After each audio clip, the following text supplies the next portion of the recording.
اعوذ باللہ من الشیطان الرجیم، بسم اللہ الرحمن الرحیم۔ السلام علیکم ورحمۃ اللہ وبرکاتہ۔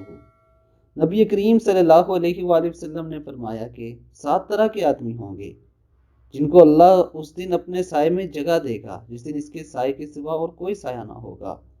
اول انصاف کرنے والا بادشاہ، دوسرا وہ نوجوان جو اپنے رب کی عبادت میں جوانی کی امنگ سے مصروف رہا، تیسرا ایسا شخص جس کا دل ہر وقت مسجد میں لگا رہتا ہے، چوتھا دو ایسے شخص جو اللہ کے لیے باہم محبت رکھتے ہیں اور ان کے ملنے اور جدا ہونے کی بنیاد یہی اللہ کے لیے محبت ہے، پانچواں وہ شخص جس کی کسی باعزت اور حسین عورت نے برے ارادے سے بلایا لیکن اس نے کہہ دیا کہ میں اللہ سے ڈرتا ہوں، چھٹا وہ شخص جس نے صدقہ کیا مگر اتنا پوشیدہ طور پر کہ بائیں ہاتھ کو بھی خبر نہ ہوئی کہ وہ اپنے دائیں ہاتھ سے کیا خرچ کر رہا ہے، ساتواں وہ شخص جس نے تنہائی میں اللہ کو یاد کیا اور بے ساختہ آنکھوں سے آنسو جاری ہو گئے۔